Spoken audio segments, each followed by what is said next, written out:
জামিনে এসে ফের বেপরোয়া সন্ত্রাসী সাজ্জাদ। চট্টগ্রাম জেলা প্রতিনিধি। চট্টগ্রামের বিভিন্ন এলাকায় অস্ত্রবাজি, মারামারি, হত্যাচেষ্টা, চুরি ও প্রতারণা সহ বিভিন্ন সন্ত্রাসী কাণ্ডের জন্য বেশ কয়েক দফায় গ্রেপ্তারের পর বেশ কিছুদিন জেল কেটেছিল পুলিশের তালিকাভুক্ত শীর্ষ সন্ত্রাসী সাজ্জাদ হোসাইন ওরফে বুড়ির নাতি সাজ্জাদ। কিন্তু জেল থেকে মুক্তি পেয়ে ফের একই কাজে জড়িয়ে পড়েন তিনি। শুরু করেন সন্ত্রাসীমূলক কর্মকাণ্ড। সম্প্রতি নগরীর বাইজিদ ও চান্দগাঁওয়ে চাঁদাবাজির উদ্দেশ্যে বেশ কিছু এলাকায় অস্ত্র নিয়ে মহড়া, গুলি করে ঘর ভাঙচুর ও হামলার অভিযোগ উঠেছে তার বিরুদ্ধে।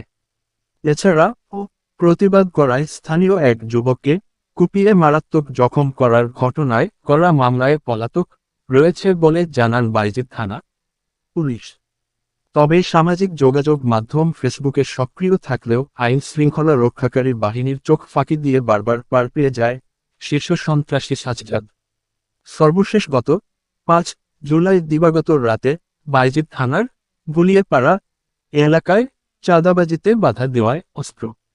বাইজিদ ও চান্দগাঁওয়ে ত্রাসের রাজত্ব, চাঁদা না দিলে হত্যার হুমকি, অস্ত্র ও হত্যার চেষ্টা সহ মামলার সংখ্যা প্রায় ১০টি। শীঘ্রই তাকে আইনের আওতায় আনা হবে।